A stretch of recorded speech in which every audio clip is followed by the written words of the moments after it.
Les matins de France Culture, Guillaume Erner.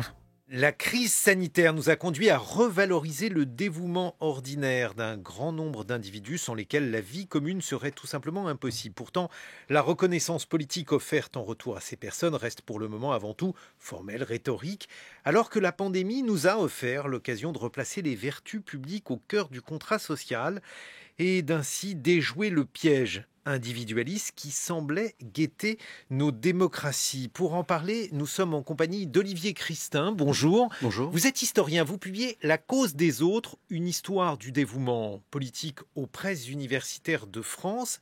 Et j'aimerais votre regard sur cette pandémie et la manière dont elle a mis en lumière ceux que l'on a appelés les premiers de corvée. Oui, c'est un livre de pandémie. C'est un livre qui a été écrit pendant la pandémie. C'est un livre d'histoire.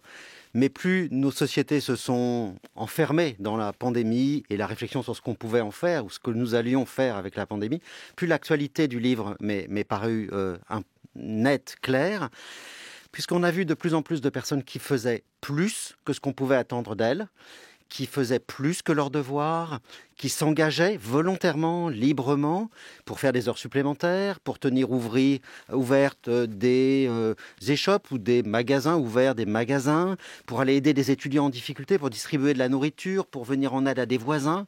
J'ai moi-même fait des courses pour mes voisins qui ne pouvaient pas se déplacer. Et donc, la pandémie nous montre encore que nos sociétés sont interconnectées, que nos vies sont interconnectées et que la société fonctionne démocratiquement. Nous pouvons espérer qu'elle fonctionne bien si nous faisons des mini-sacrifices ou des petits sacrifices pour venir en aide aux autres. Mais c'est ce que vous appelez ces sacrifices, ces mini-sacrifices, justement. Est-ce que c'est tout simplement faire société, faire les courses pour ses voisins, rendre des services aux gens, finalement c'est ça, vivre à plusieurs? Ou bien est-ce quelque chose qui signe, selon vous, le retour du dévouement? Alors oui, ça signe le retour du dévouement parce que on a vu aussi que ceux qui se livraient à ces engagements ou ceux qui s'engageaient pour venir en aide aux autres en donnaient une justification, c'est-à-dire expliquaient les raisons de leur engagement et de leur investissement. Jamais l'intérêt des jeunes, par exemple qu'on dit individualiste, loin de la politique, loin des affaires de la cité, jamais l'engouement pour les ONG n'a été aussi fort qu'en ce moment. Les plateformes qui proposent du bénévolat, des missions de bénévolat, ont rencontré un énorme succès. L'intérêt des jeunes pour les causes humanitaires n'a jamais été aussi fort que maintenant. Si j'en crois les sondages de l'année écoulée, publié dans un journal français dans le Monde, je crois récemment, c'était un sondage d'Opinionway.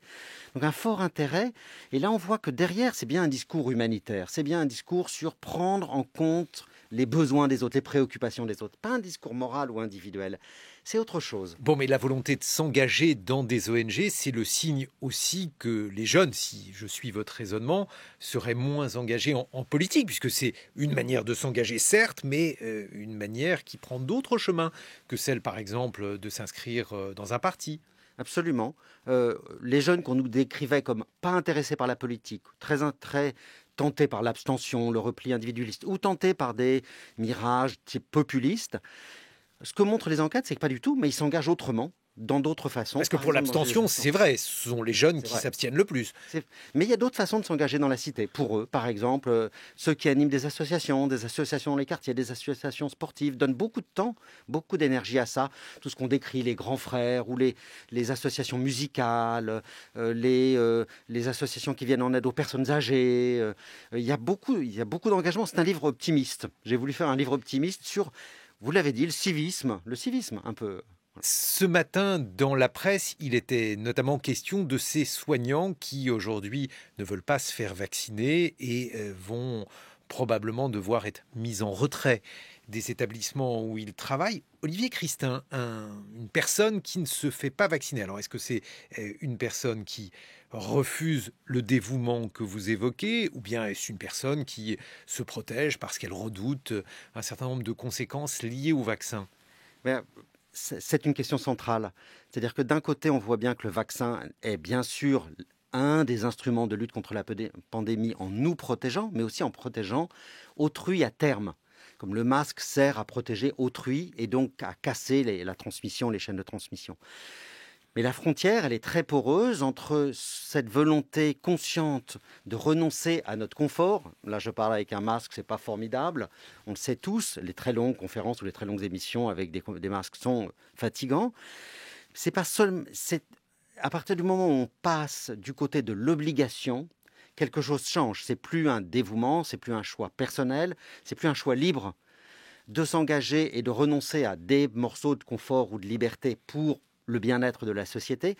Avec l'obligation vaccinale, on fait passer ce dévouement, cette volonté civique du côté d'une obligation d'État et ça change évidemment le rapport à cette cause-là. Mais alors, il faut que vous nous expliquiez cela. C'était ce que disait d'ailleurs une infirmière interrogée tout à l'heure. On l'entendait et elle disait qu'elle ne voulait pas se faire vacciner, et d'autant plus parce que c'était une obligation. Mais en réalité, vivre en société impose toute une série d'obligations. Des obligations, alors il y a parfois le crime et la peine, comme disait Durkheim. Si on, par exemple, refuse de s'arrêter à un feu rouge, on risque une amende, voire pire, un accident. Mais c'est le cas de toute vie en société. Il y a des obligations. Pourquoi une partie de nos contemporains sont-ils de plus en plus rétifs à ces obligations et en particulier à cette obligation vaccinale ou ce qu'ils perçoivent comme une obligation vaccinale?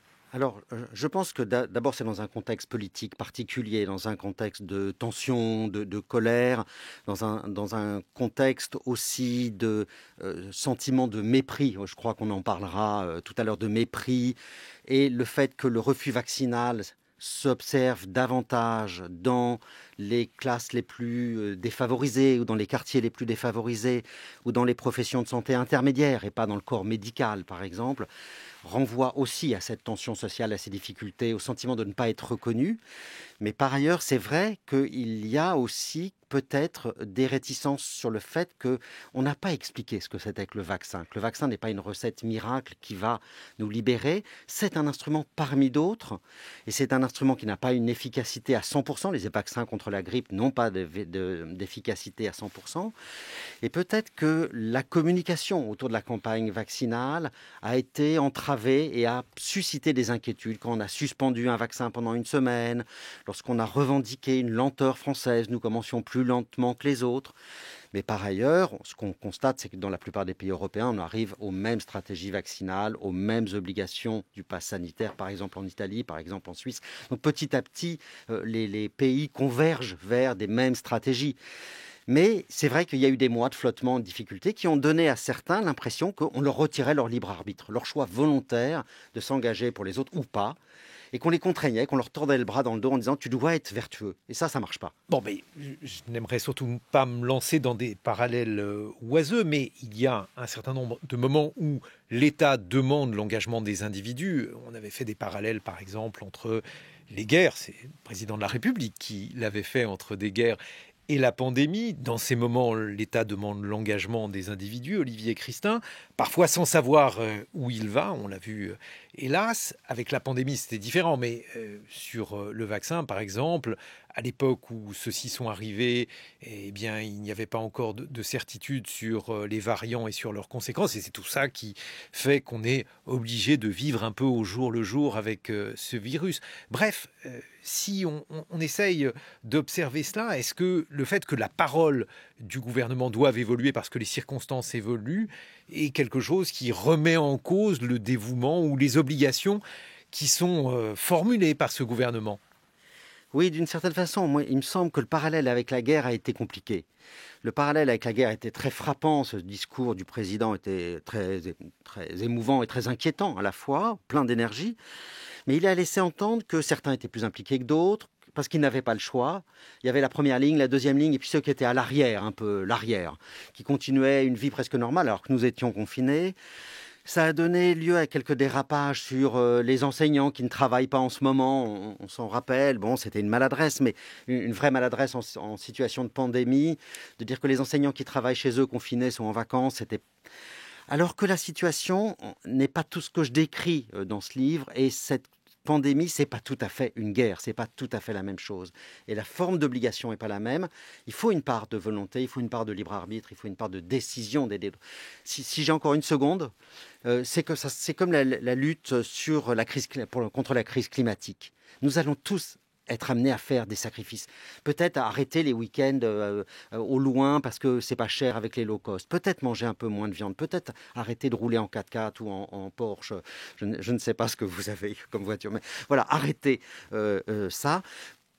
Volontairement, on ne pourra pas nous l'imposer sur tout. On ne peut pas nous imposer à tous d'être véganes et de manger des graines de chia au petit déjeuner. Mais il y a des sacrifices volontaires qui nous permettront d'avoir une meilleure vie et une meilleure vie ensemble. Et le parallèle est plus celui-là que la situation de guerre où le pro-patria mori, vous n'avez pas le choix, une mort glorieuse au front ou fusillé ignominieusement à l'arrière. C'est pas tout à fait la même chose. Mais alors, justement, parce que dans ces calculs qui sont faits aujourd'hui pour lutter contre la pandémie, on demande le dévouement de tous, mais c'est quelque chose d'assez nouveau parce que d'ordinaire, on considère que nos sociétés libérales reposent finalement sur l'égoïsme de chacun. C'est la fable de Mandeville que vous rappelez dans La cause des autres, le livre que vous publiez aux presses universitaires de France, Olivier Christin. On a l'habitude de dire finalement que si on a du pain, c'est grâce à l'égoïsme du boulanger. Il y a quelque chose qui a changé ? Alors, je voulais vraiment faire un livre optimiste et lutter contre cette idée que chacun ne poursuit que son intérêt. Et qu'il y a des actes dans lesquels des actes contre-intéressés ou désintéressés, ça existe. Nous faisons des choses, pas seulement dans l'espoir d'être rétribués, même symboliquement, une médaille, une citation à l'ordre de la nation. Pour les universitaires, les palmes académiques, nous ne faisons pas des bons cours pour avoir les palmes académiques, heureusement, ou des mots. Donc, il y a des actes désintéressés, il y a des actions dans lesquelles les gens font plus que poursuivre leur intérêt ou plus que leur devoir. Et c'est ce chemin un peu étroit que j'ai voulu explorer et de voir à partir de quand on y pense. À partir de quand, dans la philosophie morale, etc., on essaie de sortir du piège de où c'est une obligation voulue par Dieu, ou c'est vous poursuivez votre intérêt, même si vous avez été glorieux sur le champ de bataille, on sait bien que c'est pour avoir une médaille. Et comment on s'insinue entre les deux et comment on arrive à décrire des actes généreux. Mais est-ce qu'il y a une tradition française en la matière ? Oui, il y a une tradition française. Là, on peut être fier. Ça, c'est quand même beaucoup une tradition autour des Lumières et de la critique de l'héroïsme militaire et nobiliaire. C'est-à-dire autour des grands moralistes de la cour de Louis XIV, mais surtout des auteurs que nous continuons à lire. Montesquieu, Voltaire, décrivent le ridicule des héros militaires de théâtre du XVIIe siècle en disant ces massacreurs de campagne, ces saccageurs de province, ne sont pas le modèle héroïque, le modèle que l'on doit suivre dans la société, ce qu'on doit donner en exemple. Et c'est l'invention très française, là il faut le dire quand même, pas seulement, mais assez largement française. Il y a aussi des Italiens magnifiques, des Anglais, des textes sublimes, mais c'est l'invention des grands hommes utiles aux autres. Et c'est vraiment l'idée de ne pas poursuivre son utilité personnelle, mais être utile à l'humanité. Mais alors là aussi c'est paradoxal, parce que l'un des grands hommes français c'était Pasteur, et pour autant les réticences vaccinales françaises sont parmi les plus élevées au monde, pas les plus élevés. Et il y a les États-Unis également, où une part importante de la population ne se vaccine pas, la Russie, bref, il y a d'autres pays. Mais malgré tout, on voit bien que quelque chose s'est passé en France. Oui, quelque chose s'est passé en France, peut-être d'abord autour du vaccin. C'est qu'il y a des pays où traditionnellement la réticence vaccinale est forte pour des raisons politiques, pour des raisons historiques particulières. Et on voit que les pays avec les systèmes fédéraux ont eu du mal. Les États-Unis, c'était un peu compliqué. On voit que dans le cas suisse aussi, la réticence vaccinale est très forte pour des raisons de système fédéral, de fonctionnement et de protection des libertés par rapport à la volonté de l'État. Dans certains cas, c'est aussi lié à des populations d'origine étrangère ou immigrées, ou au Canada, par exemple, des nations indigènes qui ont un rapport à l'État et à la médecine d'État très blessé par l'histoire. Le rapport à l'État est effectivement souvent invoqué, mais pourtant, en France, généralement, on ne se méfie pas de l'État. Au contraire, d'ailleurs, on a une certaine bienveillance à l'égard de cette notion, Olivier Christin. Oui, c'est vrai. La France, c'est un des pays où s'est construit l'État-nation, où s'est inventé l'État centralisé comme lieu de l'intérêt général. Et que l'État était au-dessus des provinces, au-dessus des villes, au-dessus des querelles particulières. Mais c'est instauré, c'est vrai, une méfiance à l'égard de la parole d'État et des vérités d'institutions. peut-être autour de Tchernobyl, peut-être autour de l'incendie à Rouen, on nous a dit tout va bien, peut-être à la suite du sang contaminé, peut-être une succession d'affaires dans lesquelles l'État, Levothyrox, dans lequel l'État dit non, circulez, il n'y a rien à voir, où nous sommes à l'abri, faites-nous confiance, braves gens, dormez tranquilles, le nuage va tourner juste devant la frontière. Et là, quelque chose s'est effrité dans la parole d'État. Vous pensez qu'on nous a dit ça également au début de la pandémie ? Au début de la pandémie, il y a eu la volonté quand même peut-être à un moment de ne pas dire l'état de préparation ou d'impréparation dans lequel le pays se trouvait. Mais alors, justement, est-ce qu'on a bien fait ou pas de le dire, ou bien est-ce que l'on a évoqué finalement les mêmes vieux slogans, nous vaincrons parce que nous sommes les plus forts ou... Espérons, mais... espérons à l'avenir, mais la pandémie n'a pas épargné la France. Non, alors moi je pense qu'il y a toujours intérêt à dire la vérité et à réhabiliter la crédibilité de la parole d'État plutôt que de parler trop vite pour dire tout va bien, quitte à prendre des précautions pour annoncer ce qu'on a annoncé et dire que la situation est grave, que la situation de la pandémie était grave, on le savait dès le mois de janvier-février, et par ailleurs accepter qu'il y a une construction collective de la vérité aujourd'hui. Il n'y a plus une vérité d'État et à côté des gens qui viennent l'accepter, mais il faut faire confiance aussi aux institutions internationales, aux ONG, aux associations. Par exemple, sur l'incendie de Rouen, les paysans, les associations d'agriculteurs ont été des lanceurs d'alerte. Prendre en question, en compte les lanceurs d'alerte, considérer qu'il y a une construction collective du rapport à la vérité et pas juste une vérité d'État, il me semble. Et cela pourrait aboutir, selon vous, à une revalorisation de l'État, Olivier Christin ? Oui, à une revalorisation citoyenne de l'État. Il faut que les citoyens s'engagent dans la vie de la cité, participent, et les jeunes. Ça ne peut pas être une démocratie intermittente où on nous invite à voter tous les 5 ans et où la moitié du corps électoral s'abstient. On va continuer d'évoquer le dévouement, la manière dont on peut devenir un héros ou au contraire quelqu'un de méprisé. En France, Olivier Christin, La cause des autres, c'est votre livre aux presses universitaires de France et vous serez rejoint par le journaliste Sébastien Le Foll qui publie, lui, un livre sur ce qu'il appelle une pathologie française, le mépris. En attendant, il est 8h sur France Culture et je vous souhaite un très bon réveil.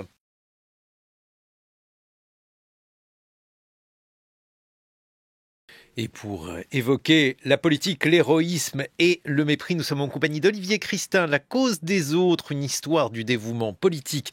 C'est aux presses universitaires de France et nous recevons le journaliste Sébastien Le Foll. Bonjour. Bonjour Guy Bernard. Reste à ta place, le mépris, une pathologie bien française. C'est le livre que vous publiez aux éditions Albin Michel. Le mépris a une place importante en politique. Moteur important d'un certain nombre de personnages politiques que j'ai interrogés pour ce livre, d'ailleurs qui ont tous un point en commun, c'est que finalement ils n'ont pas suivi le chemin classique de la méritocratie française, donc très scolaire.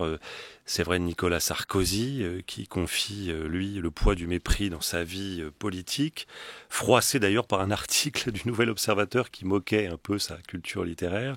C'est vrai d'Anne Hidalgo, qui raconte un peu une scène importante et fondatrice dans sa vie. Un professeur lui a dit que si elle devenait déjà secrétaire de direction, ce serait déjà très très bien. C'est vrai de Xavier Bertrand et d'autres qui ont un parcours effectivement de gens qui ont plutôt brisé un plafond de verre personnel. Le mépris a été le moteur et la question est de savoir, pour rejoindre le livre d'Olivier Christin, ce qu'ils en font ensuite de ce mépris ressenti, vécu.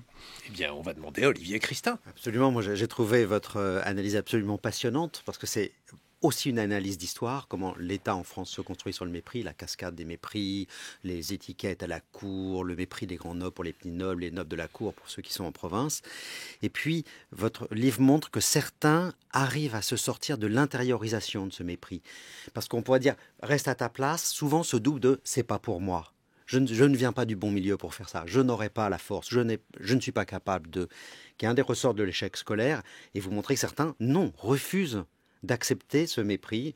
Vous avez donné les exemples là, Anne Hidalgo, Nicolas Sarkozy. C'est mon exemple personnel, puisque ce livre est le récit d'un combat que j'ai mené pendant 20 ans pour briser, moi, mon plafond de verre et sortir aussi du mépris et d'essayer d'en faire quelque chose de positif et pourquoi pas le tourner vers la cause des autres à terme. Mais Le fait justement de considérer, Sébastien Le Foll, qu'on a été méprisé, donc de transformer cela en moteur. Si on prend l'exemple de Nicolas Sarkozy, alors certes, il a eu une enfance ballottée puisque ses parents étaient divorcés. C'est probablement quelque chose qui l'a beaucoup marqué, mais cela marque aussi beaucoup de gens. Il n'est pas le seul dans ce cas-là. Il a vécu à Neuilly, ce qui est finalement une situation de relative paupérisation. J'ironise là-dessus. Il n'était pas riche à Neuilly, bien sûr, ce qui pouvait peut-être expliquer qu'il endure une certaine forme de stigmatisation, mais là aussi, ça n'était pas une catastrophe. Est-ce que vous ne pensez pas que c'est aussi une histoire que les gens se racontent pour continuer à avancer et pour finalement faire preuve de pugnacité, puisqu'il est plutôt pugnace, Nicolas Sarkozy? Alors d'abord, c'est l'un des personnages du livre. Il y en a beaucoup d'autres. Il y a quelques politiques, mais j'interroge aussi bien Marcel Gauchet, Kamel Daoud. Marcel Gauchet, qui lui explique dans votre livre qu'il n'a pas ressenti le mépris alors qu'il vient d'une famille Il a ressenti une paysanne. autre forme de mépris intellectuel, qui en tout cas, qu'il imputait à une forme d'aristocratie intellectuelle qui, voilà, voulait l'assigner à résidence. Donc il y a beaucoup de gens dans tous les domaines, connus ou moins connus. D'ailleurs, l'origine sociale n'a pas été pour moi le critère absolu. Ce sont des gens qui, effectivement, ont eu un moment à briser ce plafond et qui ont un rapport avec le mépris. Soit qu'on les perçoive comme méprisants. D'ailleurs, le procès en mépris a été fait à Nicolas. Alors ça, on va en reparler. Sarkozy. Donc c'était pas le critère absolu. C'est de savoir c'est ce que l'on fait, vous voyez, dans une méritocratie comme la méritocratie française, qui est si scolaire, si codée, si hiérarchisée, qu'elle reproduit une sorte de société de cours qu'elle prétendait remplacer. Et quand on sort du rang, c'est bien ça, quel est le prix à payer? Qu'est-ce qu'on en fait? C'est l'interrogation de ce livre.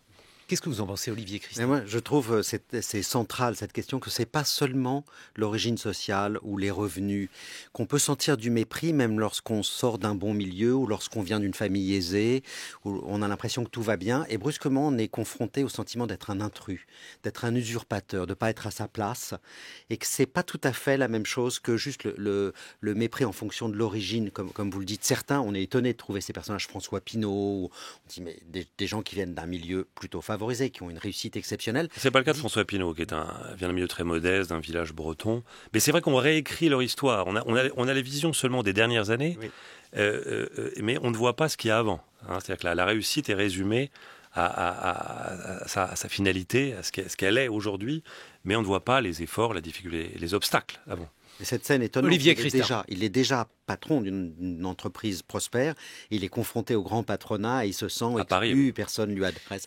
Donc c'est Paris-Province, c'est grands titres scolaires, pas de titres scolaires, noblesse d'État, pour citer Pierre Bourdieu qui parlait à propos des grandes écoles, une nouvelle noblesse qui a remplacé la noblesse d'Ancien Régime et qui fonctionne avec la même exclusion. C'est-à-dire des gens ont un titre à 22 ans, ou 23 ou 24, qu'ils garderont toute leur vie et qui vaut presque passe-droit. Mais alors justement, je vais vous entraîner là-dessus, Olivier Christin. Quand vous reprenez l'histoire sur la longue durée, est-ce que ce sentiment qui est très répandu en France, on a l'impression finalement que tout le monde l'évoque et on a l'impression aujourd'hui qu'il n'y a plus que des transclasses, y compris des personnes qui sont a priori nées dans des milieux plutôt favorisés. Est-ce que ça n'est pas finalement les vestiges de l'Ancien Régime, le fait que nous vivons dans un pays qui a une matrice aristocratique? Ce sont les vestiges, vous le dites très bien dans le livre, c'est la construction de la modernité française au XVIe, XVIIe siècle. La France est le pays qui, la matrice de l'État moderne, autour de la cour, avec des dispositifs architecturaux qui sont des dispositifs de mépris, antichambre. C'est-à-dire on n'a pas accès au roi, on va être dans l'antichambre et on fait antichambre, on attend. Certains auront accès à la chambre du roi, d'autres pas. Et on va multiplier les antichambres, il y en aura 1, 2, 3, qui rentrent dans la première, qui rentrent dans la deuxième. On a tous connu ce sentiment de faire antichambre quelque part, d'attendre dans un couloir.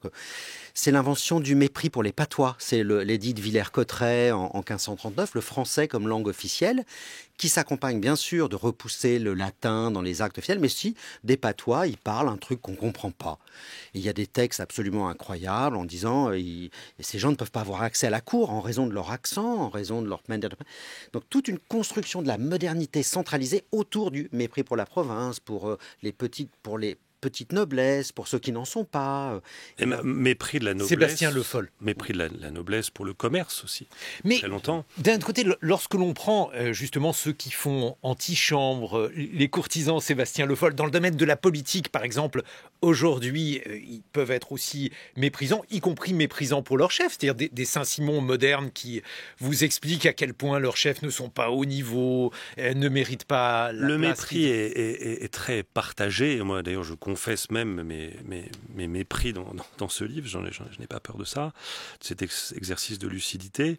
Mais je crois qu'on est aussi... il y a une chose qui nous, Français, nous imprègne beaucoup, c'est ce que Montesquieu appelait la logique de l'honneur. Mais l'honneur, pas dans ce que l'on croit, ce sentiment noble, mais c'est le préjugé de chaque personne et chaque condition. C'est lié à la fierté que l'on a de son rang. Il faut tenir notre rang, quel qu'il soit. Et on est toujours dans cette logique-là, je pense. L'Ancien Régime est fini, mais je pense que la Révolution française n'a pas été terminée de ce point de vue. Et ça imprègne nos comportements et nos relations sociales. Et puis alors, Sébastien Le Foll a évoqué quelque chose d'important, c'est-à-dire le passage finalement d'un régime à un autre, régime aristocratique, vous l'évoquiez tout à l'heure, où l'héroïsme était guerrier, et puis à un moment, alors... Au XVIIIe siècle, c'est souvent la date qui est retenue, eh bien on passe d'un héroïsme guerrier à une forme beaucoup plus pacifique qui est l'entrepreneur, qui devient le marchand. C'est par exemple ce que raconte l'anthropologue Albert Hirschman, où il explique qu'on passe d'un régime à l'autre. Et ça ne passe pas en France. C'est-à-dire que le marchand n'est pas considéré comme quelqu'un d'aussi respectable que le guerrier héroïque. Olivier Christin, pourquoi ? Alors, vous avez raison, il y a cette transition 17e, 18e, où on se dit, finalement, c'est le moment où on va inventer de nouvelles grandeurs sociales. N'est pas grand seulement le noble de cour ou celui qui est dans la proximité du souverain, mais les gens qui sont utiles à la société. Ça peut être les navigateurs, ça peut être les grands commerçants qui vont ramener, ça peut être les grands médecins, les grands savants, etc. Mais cette invention, elle va se faire beaucoup autour de la société de cour et des gens qui fréquentent eux-mêmes la cour. Et elle va se faire, c'est très français, beaucoup autour des gens de lettres et des grands artistes. Sont grands, sont des héros de la nation, méritent notre gratitude et notre souvenir, les grands écrivains, les grands peintres, les grands architectes, les grands musiciens. Et du coup, dans cette invention, la marchandise continue à exhaler un parfum un peu rustre et un peu trop intéressé. Oui, parce que alors, ce qui est intéressant, Sébastien Le Foll, c'est que finalement, les politiques sont méprisés aujourd'hui. Et en tout cas, ils endurent un certain nombre de critiques assez lourdes. Les énarques le sont tout autant. Vous revenez dans votre livre « Reste à ta place », le mépris, une pathologie. Un des mépris les plus forts que j'ai rencontrés au cours de cette enquête, c'est entre énarques eux-mêmes. Entre les énarques sortis dans les premières places du classement et ceux qui arrivent dans les rangs inférieurs. Un mépris puissant entre l'inspection des finances, la préfectorale, c'est très puissant au sein même des élites. Ça ne va pas seulement du haut vers le bas. Mais alors, comment expliquer que, à la fois, s'il y a donc du mépris à l'intérieur des corps, ce qui là aussi est quelque chose de traditionnel, puisque chez les aristocrates aussi, il y avait un mépris pour ceux que l'étiquette avait rejetés vers le bas, comment expliquer que les politiques, que ceux qui nous gouvernent, soient aujourd'hui considérés par un certain nombre de nos contemporains comme méprisables ? Ils le sont parce qu'on voit bien notre vie démocratique est en panne. Il y a la crise de la reconnaissance, elle est au cœur même de notre démocratie. C'est-à-dire qu'il faut le remettre en perspective. Je ne pense pas prendre le milieu politique en dehors de toute autre considération. On voit bien la démocratisation de l'enseignement supérieur dans les années 60 a amené aujourd'hui, ça a été très bien démontré notamment par Jean-Laurent Casely dans un livre paru récemment, à une classe, une génération surdiplômée. Il y a aujourd'hui un modèle de méritocratie cognitive, effectivement, et donc ce sont les personnes qui souvent, consacrées par le système scolaire, qui tiennent le pouvoir et qui viennent un peu avec un système de valeurs, de représentation du monde, dans lequel beaucoup de Français se sentent exclus et ne se sentent pas reconnus par ce système-là. C'est-à-dire que donc je crois qu'il faut le replacer dans l'évolution de la société, le poids de cette... C'est David Goudard qui a écrit un livre très intéressant là-dessus, la tête, la main et le cœur. Il disait, les gens intelligents ont trop de pouvoir aujourd'hui. C'est pas faux, c'est-à-dire qu'une partie des Français qui, eux, ils sont pas issus de cette méritocratie, ne se sentent plus représentés par ces méritocrates-là. Justement, Olivier Christin, vous avez écrit une histoire du dévouement politique et pourtant, le dévouement des politiques n'est plus reconnu comme tel, encore une fois, non pas par la totalité de nos contemporains, mais par une partie d'entre eux. Comment expliquer que la politique soit perçue comme une activité probablement moins noble qu'auparavant, alors même que les politiques ont des rémunérations inférieures à ceux des cadres supérieurs, qu'ils encourent un certain nombre de risques, on l'a vu encore récemment avec Agnès Buzyn, bref, ça n'est pas forcément une sinécure. Absolument, c'est une des maladies aussi, c'est-à-dire une des maladies de la démocratie française, qui est à la fois les risques encourus par les politiques, le fait que cela donne accès à des rétributions qui seraient beaucoup moins fortes pour certains que s'ils étaient dans des cabinets privés, dans des institutions internationales. Et pourtant, une faible considération qui me semble liée à deux phénomènes. L'un, c'est la professionnalisation de la vie politique que décrit Max Weber à partir du XXe siècle. C'est les organisations partisanes et leur essoufflement. Aujourd'hui, ces organisations ont l'air d'être des machines à distribuer les prébendes et les postes, dépourvues un peu de leur rôle traditionnel d'encadrement, de formation, d'élévation sociale de leurs militants, de sociabilisation et de canalisation des colères. Et il reste l'impression d'un carriérisme effréné pour des fins personnelles, en grande partie assez injuste, mais ça rentre aussi dans cette maladie française du mépris. Avec une chose que j'aimerais rajouter à votre livre, parce que moi aussi je suis passé par ce système, comme tous, j'imagine, autour de la table. C'est cette concurrence, cette maladie française de démocratisation de l'enseignement supérieur, mais d'opposition entre les grandes écoles et l'université, qui est dramatique.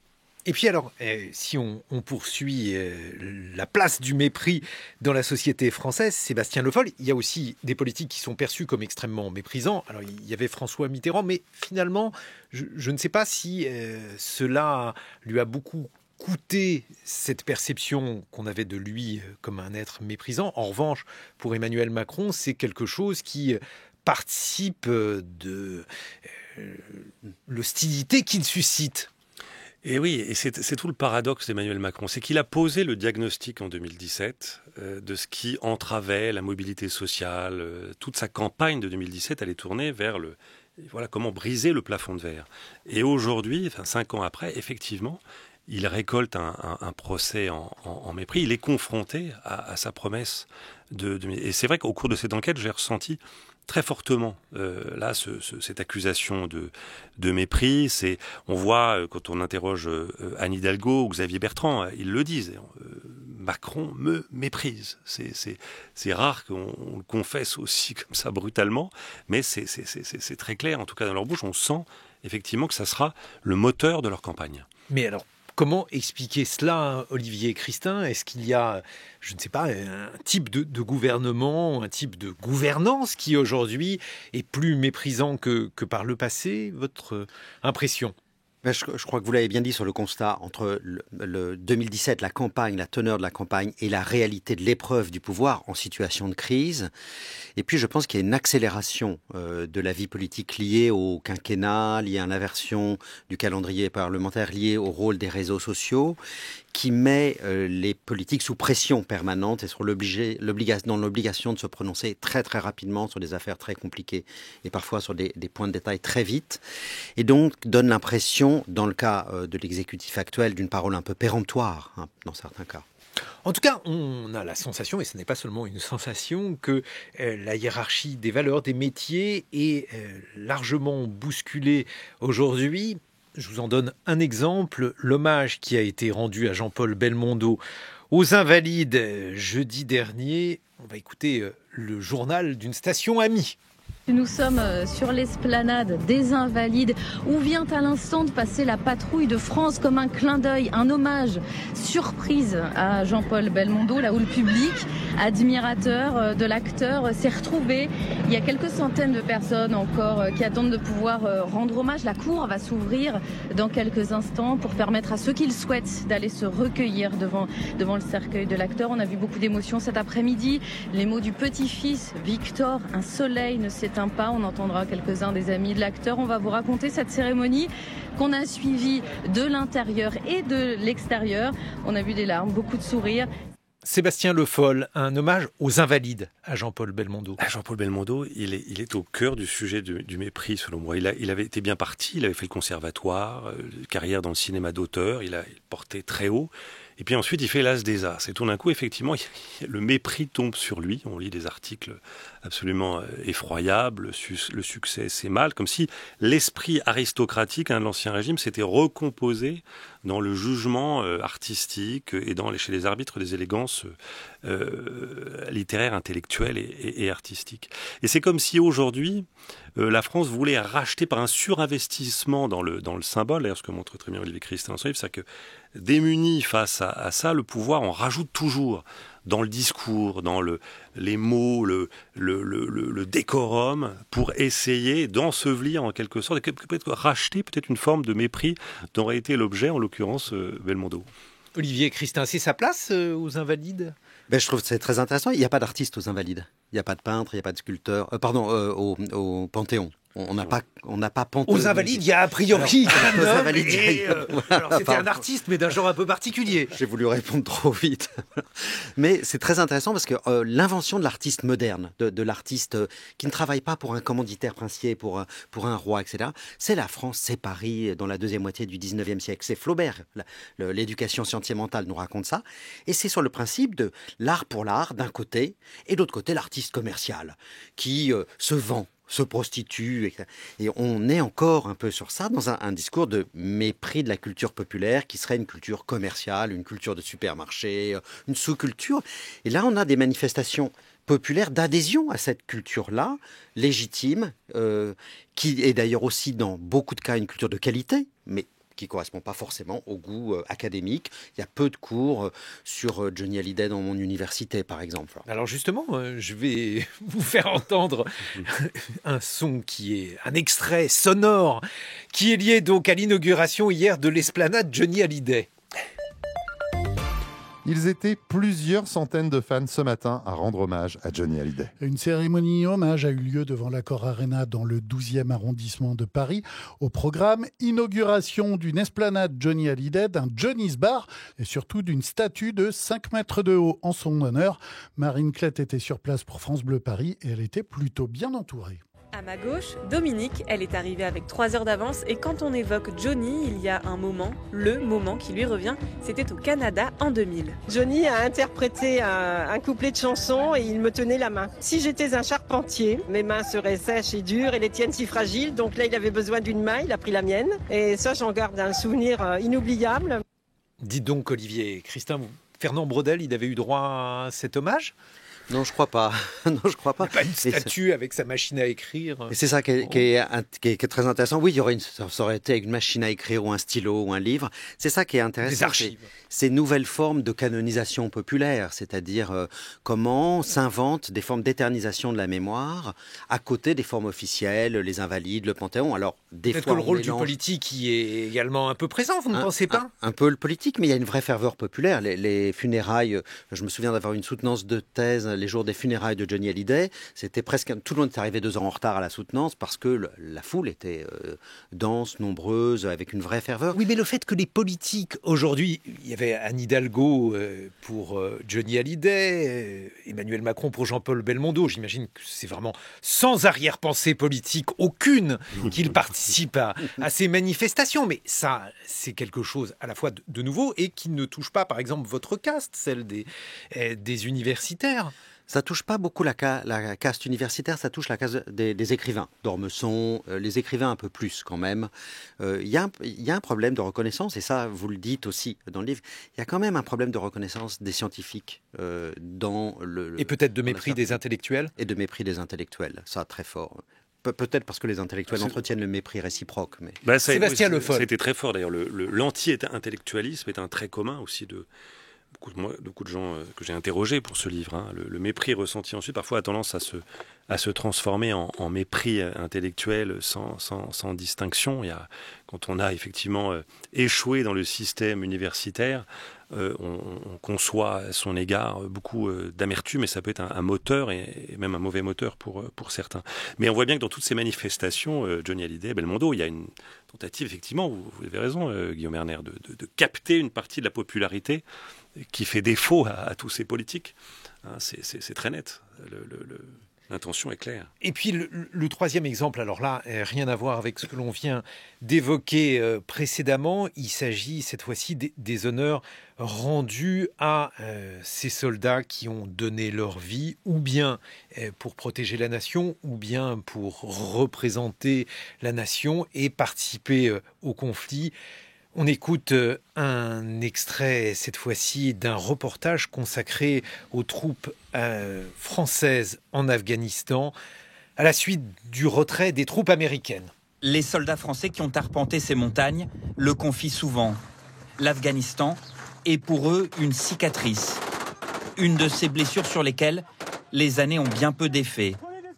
90 soldats y ont perdu la vie entre 2001 et le retour des troupes vers la France en 2014. Les récentes images glaçantes des talibans triomphant dans les rues de Kaboul ont ravivé la souffrance de cette famille inconsolable, déchirée entre colère et incompréhension. Ils sont allés là-bas combattre contre le terrorisme. Et en fait, le terrorisme est toujours là 20 ans après. Ils sont morts pour rien. Olivier Christin, votre point de vue d'historien. Je trouve ces témoignages absolument bouleversants. D'autant plus qu'à ces 90 morts, il faut ajouter un nombre très important de blessés et de gens qui sont encore aujourd'hui dans les hôpitaux militaires pour être soignés de blessures gravissimes. Et il me semble que ça doit nous rappeler qu'il faut garder un peu les proportions entre ceux qui donnent réellement leur vie et ceux qui disent « je donne ma vie pour la politique » ou « je donne ma vie pour le spectacle ». Ce n'est pas du même ordre. Il y a des gens qui risquent véritablement leur vie, pour de bon. Et pas seulement leur réputation ou leur succès. Et puis deuxièmement, que lorsqu'on entend ça, il faut que le pouvoir civil qui commande les armées y réfléchisse à 2 fois avant d'engager des armées dans des guerres dont on ne connaît pas la fin, la finalité. Et qu'avant d'envoyer des troupes à l'étranger, il faut savoir pourquoi faire et pour quelle paix. Mais là aussi, c'est quelque chose qui est allé extrêmement vite, Olivier Christin, pour l'historien que vous êtes. Si on prend la guerre de 14-18 et l'abominable boucherie qu'elle a été, le nombre de morts que la nation était prête à supporter pour aboutir au résultat que l'on sait, alors qu'aujourd'hui, donc un siècle après, on n'est pas du tout dans les mêmes dispositions vis-à-vis du sacrifice des individus. C'est vrai, on a l'impression d'une moindre capacité des sociétés à endurer des boucheries et des massacres, vraiment beaucoup moins. Alors, est-ce que c'est parce que l'Europe a vécu en paix intérieure, l'Europe a exporté les guerres mais ne les a plus vécues sur son sol, et donc les choses se sont déroulées au loin, un peu comme pour la mort, on ne voit plus la mort à l'hôpital, c'est plus la mort à la maison, on n'a plus le même rapport à cette violence, ou est-ce que c'est lié aussi au fait qu'on est passé vers des armées de professionnels dans lesquelles il n'y a plus les appelés, et que ça transforme complètement l'impression qu'on peut avoir d'être engagé dans des choses où notre vie pourrait être en cause pour défendre la patrie, la nation ou la liberté. C'est très difficile de savoir, mais effectivement il y a un changement avec peut-être aussi, on le voyait très bien dans la première guerre du Golfe, cette guerre zéro mort que les États-Unis ont cru pouvoir continuer à faire, et dont ils découvrent que c'était aussi une illusion. Et alors finalement, Sébastien Le Foll, ces soldats qui ont servi pour la France en Afghanistan, ils se sentent aujourd'hui méprisés. Ils ont l'impression que leur sacrifice, on l'a entendu, a été un sacrifice vain, ce qui témoigne là aussi d'une évolution du système de valeurs, de la hiérarchie. Oui, et surtout ces militaires, moi j'en ai rencontré quelques-uns, sont troublés par que décrit très bien Olivier Christin, la confusion autour du mot héroïsme. Je me souviens, il y a quelques mois, le Premier ministre Jean Castex a qualifié la policière qui a été assassinée par un terroriste à Rambouillet d'héroïne du quotidien. Et donc on voit bien, le politique utilise ce mot un peu à tort et à travers. Qu'est-ce que une personne victime d'un attentat, est-ce que c'est une héroïne au même titre qu'un militaire qui donne sa vie? On voit bien qu'il y a une très grande confusion autour de cette notion. Qu'est-ce que ça veut dire selon vous, Olivier Christin? C'est la même confusion pour martyr. Un martyr de la liberté. Martyrs, c'est une catégorie particulière. Il faut que les gens soient morts pour leur foi et qu'on leur ait donné l'occasion de se rétracter. Et donc ils décident que leur foi passe avant, leur conviction passe avant leur vie. Et je pense que cette confusion entre dans ce que vous indiquiez, c'est-à-dire d'une surenchère verbale de la part de médias ou de politiques qui veulent susciter de l'émotion, une politique de l'émotion, une politique de l'adhésion, mais qui ne marche pas pour ceux qui sont confrontés à la réalité. Et vous savez, Sébastien Le Foll. Cette reconnaissance du mérite, elle touche aussi une partie de la population. J'ai été frappé par, notamment, grande part des emplois en France sont créés par des patrons de petites et moyennes entreprises. On pourrait considérer que pour eux, c'est le marché qui doit reconnaître leur mérite. Eux aussi ne se sentent pas reconnus pour les risques qu'ils prennent parce qu'ils ont le sentiment, à juste titre, de jouer leur peau et de prendre des risques pour l'ensemble de la société, puisque leurs échecs profitent à nous tous. Sébastien Le Foll, Reste à ta place, le mépris, une pathologie bien française. C'est votre livre aux éditions Albin Michel Olivier. Christin, La cause des autres, une histoire du dévouement politique. C'est aux presses universitaires de France.